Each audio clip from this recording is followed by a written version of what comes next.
ॐ ज्ञानतिवृन्दस्य ज्ञानाञ्जनशलाकया चक्षुरुन्मिलितं येन तस्मै श्रीगुरवे नमः।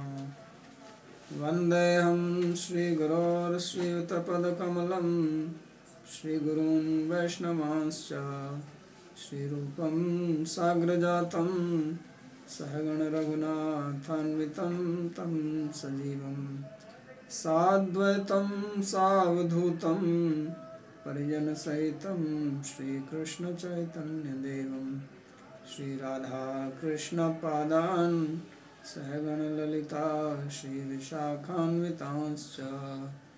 हे कृष्ण करुणा सिन्धो दीनबन्धो जगत्पते Gopesh गोपिकान्त Radhakant नमोऽस्तुते।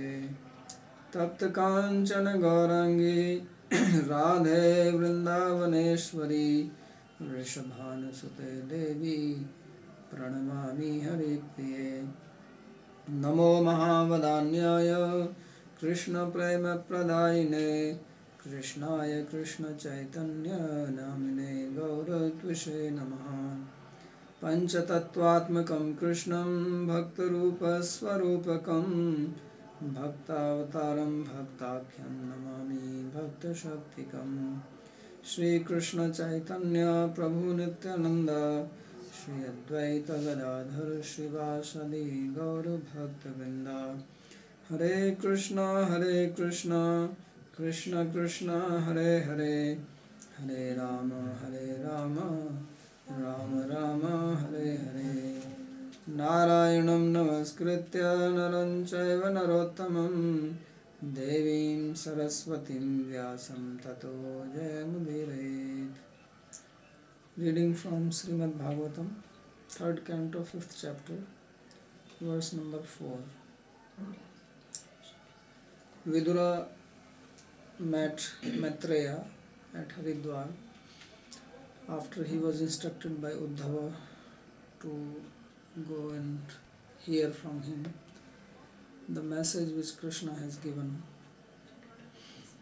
So he walked all the way to Haridwar and met Maitreya, who was sitting on the bank of Ganga river, and he asked him the most interesting question which we read yesterday. And the question was that people, they work to attain happiness. Everybody is working to attain happiness, but it is most amazing that they don't get happiness and they don't become free from miseries also. On the contrary, they always end up in some distress. So his question was that what is the reason for this, why it happens like this, that we work for one particular goal and we never achieve it, and if we analyze, we actually achieve just the contrary of that. So this was his question, and then he said that great saintly people, they are wandering on the face of the earth only to give their blessings to people who are not devoted to God. And because they are not devoted to God, they engage in irreligious activities, and therefore they are always miserable. So this is what he spoke. And now in this particular verse, he is saying, तत्साधु वर्यादिस वर्तमसम्ना संराधितो भगवान् येन पुंसां हृदि स्थितो यच्छति भक्तिपूते ज्ञानं सतत्वाधिगमं पुराणं. He says that please instruct me that wonderful path by which, if Lord is worshipped, then becoming situated in the heart, he gives knowledge to a person who has become purified by bhakti. And this knowledge is the essence and the oldest knowledge. Satatva Digamam Puranam. So although he had asked a question, but and this seems to be a question, but really speaking, he himself is also giving the answer in this question.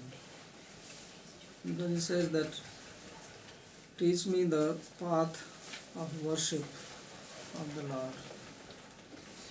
And when Lord is worshipped, then he becomes situated in the heart of living beings. And then the heart becomes purified.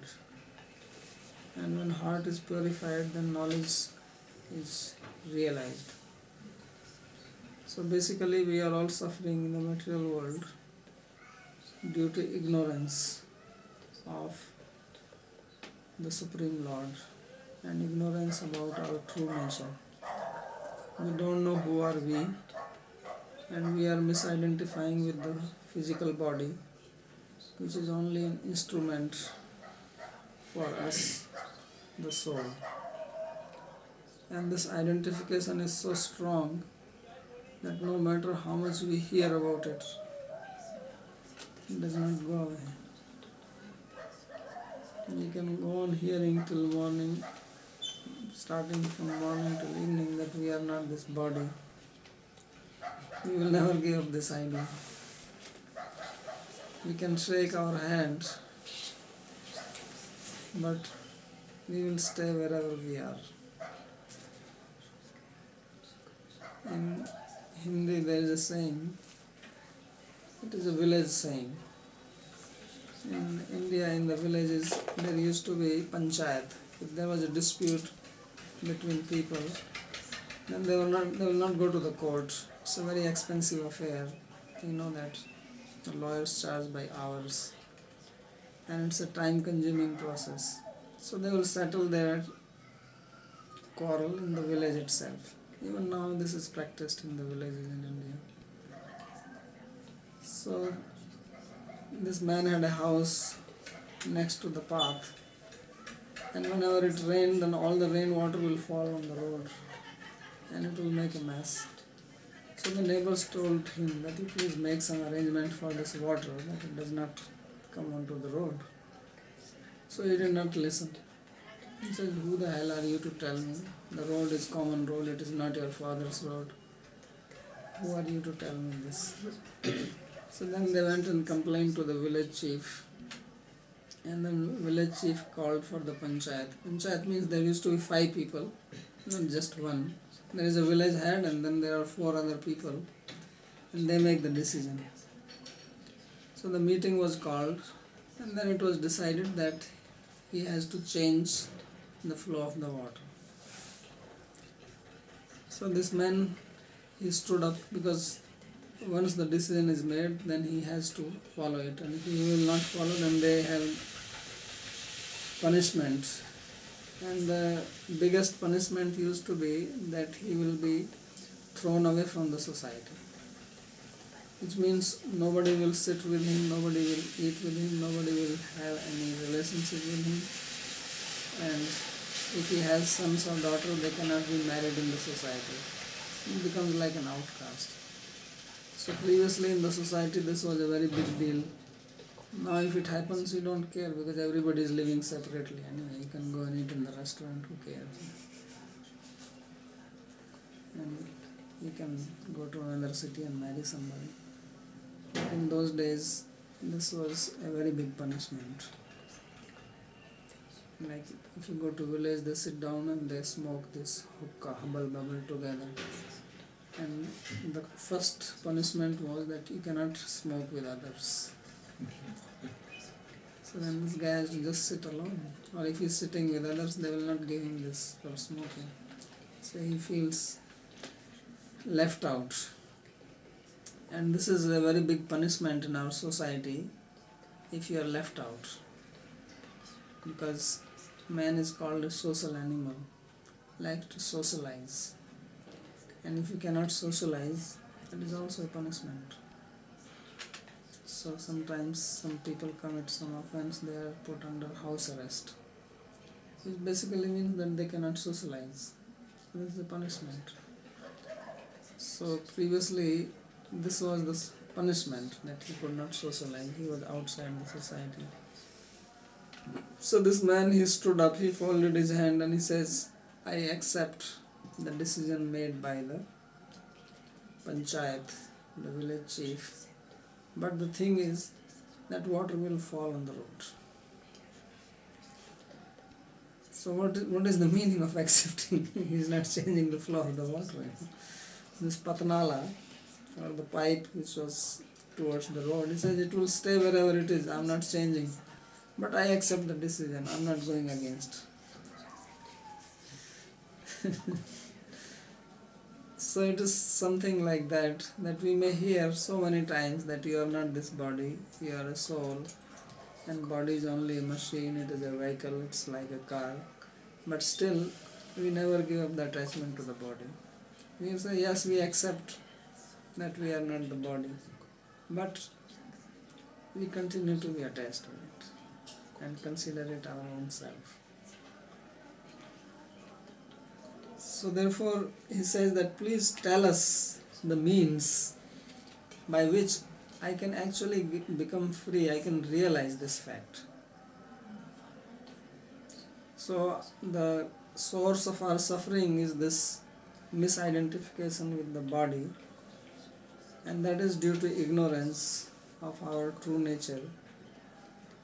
But what is the process that we can become free from this? That's what he is asking here. Says Sadhu warrior, that you are the best of sadhus, holy people. Adisha Vartma, please instruct me in the path, Vartma, Sham, which is auspicious for us.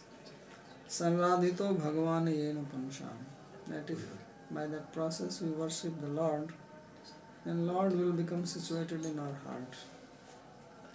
And once He is situated in our heart, then He will give us knowledge of the Absolute. This is His request. So Sri Vishwanath Chakravarti Thakur, he comments, Sham Sukh Rupam Vartama. Sham means pleasant. So he is saying, don't give us some difficult process that we cannot follow. Give us something which is easy to practice. So yesterday we talked about Chuppa Sadhana, the practice in which you don't have to do anything. That is also one practice, not doing anything. It's a very difficult practice. But he is not asking that, he is asking to do, but it should not be difficult. Not doing is very difficult. So he says, give us something which can be done easily. Bhajan Marga. What is that process? That process of serving. This is the easiest thing, to serve. Because we have a natural inclination to serve. Although we try to hide it and show our ego and think that we are the master, but actually inside us we all have this tendency, this nature to do some service. And that is very pleasant. Taking service is very difficult process. And giving service is easy. Only thing is that to give service one has to decrease the level of ego. When ego is high, then service is difficult and painful. So if you can lower our ego and become humble, which is necessary on the path of love, then it is very pleasant. So he is explaining this process of bhajan, means service. No asman adisha. Please instruct us in this process. Saprasiddho Bhagavan Tattvasya. So that Lord, and who is that Lord? That is the same one. Vadanti tat tattvada tattvam is jnanam advayam. Brahmeti paramatmeti bhagavaniti shamati. There is one absolute reality, and this absolute reality is conscious. And being absolute, that is non-dual, means there is nothing superior to it or equal to it or independent of it.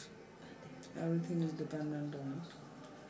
Therefore it is called Advaityan or non-dual consciousness. So that conscious being is called Bhagavan. Brahma Paramatma Bhagavat Srupasya Adhigamo Yasmat Tajjnanam Yasya. And this absolute reality has three names. It is called Brahman, it is called Paramatma, and it is called Bhagavan. So he says the knowledge of these three is revealed by Lord Himself if we do service to Him. So real knowledge comes from the Lord because He is the source of all knowledge. Matta smritir jnanam apohanam. Krishna says in Bhagavad Gita that I give knowledge. That's why he was called as Shabdayoni or the source of Vedic knowledge. The Vedas were spoken by him and he transferred that knowledge to the first created being.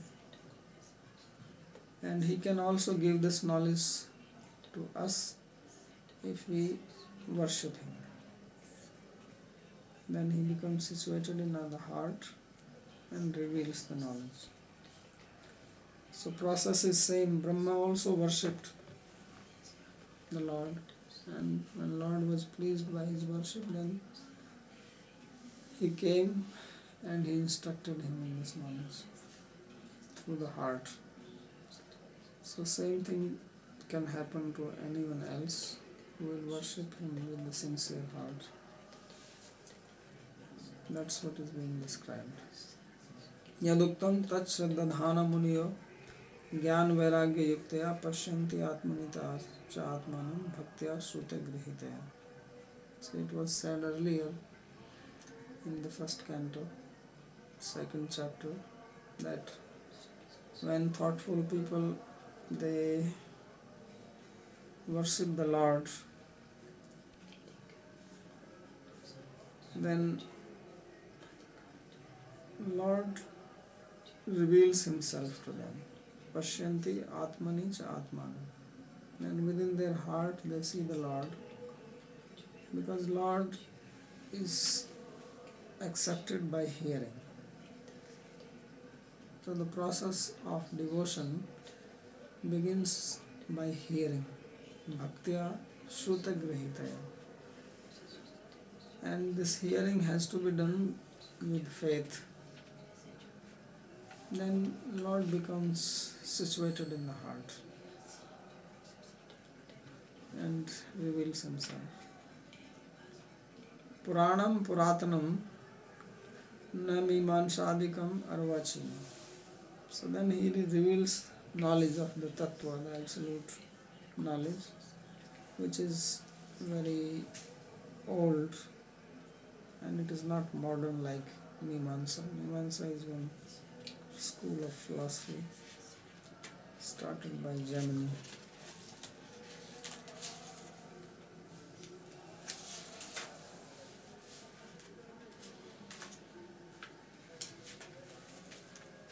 So he is continuing to ask questions. And the next question is Karoti karmani kritavtaro yani atmatantro bhagavan trayadhisha yatha sasarjagre idam niriha sanstapya vrittim jagato vidhatte yatha puna swe khaidam niveshya shete guhayam sanivritta vritti yogeshwaradhishvara ekaitam Anupravishto Bahuda Yathasit. He said that Lord performs various activities by becoming manifest in this material world.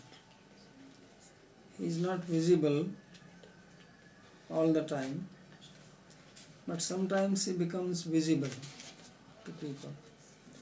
As when Krishna came, then he was visible to everyone. So at that time he performs various activities or pastimes. He is the controller of the three worlds.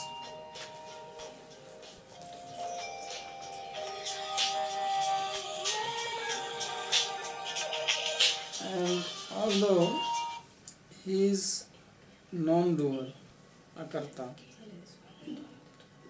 because he is free from any reaction.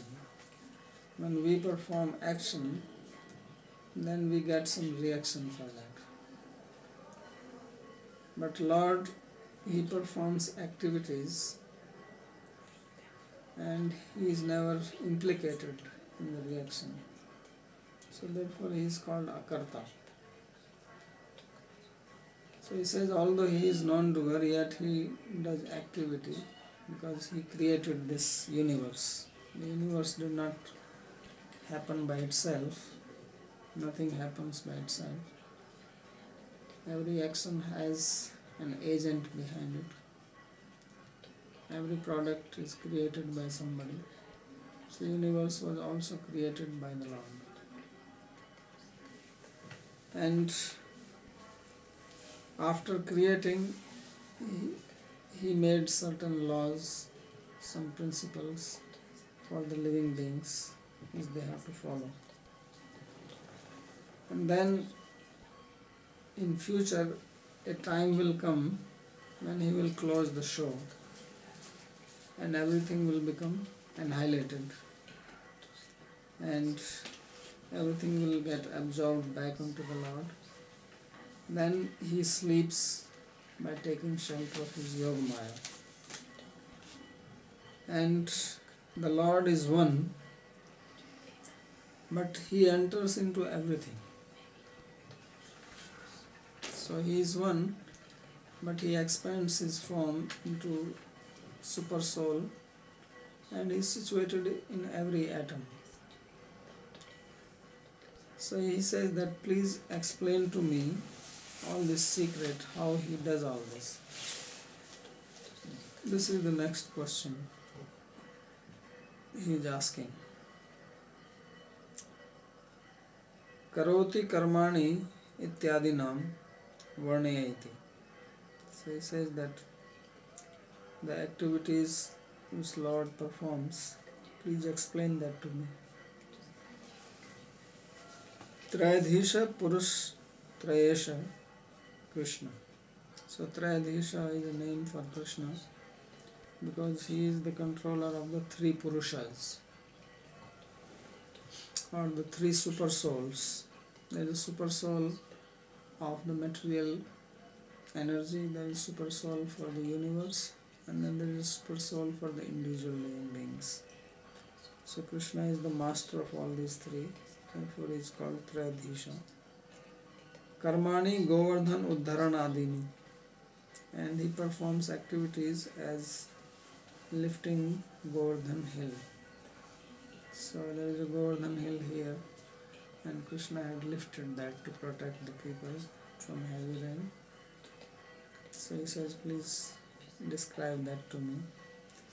Trigun Maya Adhisthata Mahavishnuschaya Yatha idam agre purva mahakalpante sanstapya samhritya punar etan mahakalpado sasavja swashtacha avrittim jivika palanam ityartha. He says that Mahavishnu is the controller of the three gunas of material nature, and explain to me how at the beginning of creation he brought this universe into manifestation. And then at the end of Brahma's life, he will close this universe, and in between he protects He maintains. So there are three functions which God performs. He creates, He maintains, and then He destroys. So therefore there is a trinity, three features of God. So in the scriptures, again and again this description is given. We already read this in the second canto when Sukadeva described to Parikshit Maharaj. We also heard it in dialogue between Narada and Brahma. So again we will hear Maitreya speaking about creation. Then we will again hear about Kapila talking to his mother. So the topic of creation is repeated again and again, and it is one of the major topics in the Puranas. Atra Sargo Visargasya. So first thing is creation, and the reason for this is that we have to understand that creation did not happen independent of God, because in science they don't believe that God created the universe. They think that it happened by Big Bang or some other process. But the scriptures are very firm on this, that it was created by God. And again this point is repeated so that we understand that the universe is not independent of God. But unless we will put our faith in this, we will not listen to what God has to say. So if we have to have faith in the instructions of God, we also have to understand that He is the creator of the universe. And if He is creator of the universe, then naturally He is our controller, because we are part of this universe. And if He is the creator and He is the maintainer, then we owe something to Him, because we are living in the house built by Him. The universe is like a big house and we are living in it. So He made it, and now He is supplying us our ingredients for survival. So then it is also our duty to be obliged to Him. And if we cannot do that, then we are very ungrateful person. Which means we will be ungrateful to others also. Because God is not demanding anything. He is not saying that you have to worship me. But it is natural duty that if someone is doing something for us, we say thank you to that person. As a gentle man or as a gentle lady, we have to say thank you. So if God is created, if He has created this world and He is supplying our needs, then it becomes our duty to recognize this fact. Even we don't do anything, at least we recognize it. So for that reason, this talk of creation comes again and again. Otherwise one may wonder why so many times it is repeated. Because we already heard it twice, and we will hear more in this third canto. And then details are given how it is created. So that detail is there to understand the creation of our own physical body. Because this physical body is also created in a similar fashion as the universe is created. The same elements which go to constitute the universe also make up our physical body. So that also helps in understanding our body. And therefore Ayurveda also speaks about this creation, so that we understand how to treat the body if something goes wrong with it. So yatha punah swe sviye hridayakashe niveshya sthapayitva guhayam sarva agamatvad virjayam nadyam ityartha. So after a specific period, which is Brahma's lifespan, then Lord, he will annihilate the universe. So the universal creation is undergoing cycle. It is created and it stays for some time, then it is destroyed, then again created, like day and night, day and night. It goes in cycles and it has no beginning and no end. The cycle never comes to an end. So after this is annihilated, then everything becomes empty here, and all the material elements, they become unmanifest in their subtle state, and they enter into Lord's body, and he relaxes in the Virja river, and no more creation. Nivritta Maya Guna Vritti. Then all this manifestation of the gunas of material nature comes to an end. Etat jagat srishtva anupravishta bahudha dev manusyadi rupo yatha asid. So he says that after creating, Lord enters into everything. There are various forms, human beings, animals, angels, demigods. So he is in everyone, and this is how he exists. So etad anupravishto bahuda yatha asid. Srishtyadi prashna pauna punyam prati महाकल्प गता सृष्टियादि लीला एक रूपा भिन्न रूपा वा इति जिज्ञासे. So he is explaining why this is explained again and again. He says this question of creation is asked again and again, because this is also the natural inquisitiveness of human mind. The science does not believe in God, but they are also inquisitive about the universe. They are doing so many experiments, researches to find out how the universe came into being. Or does it have a beginning, or it has no beginning? How long it will stay, and what are the elements which constitute it? So all these questions come in human mind. So here in Bhagavatam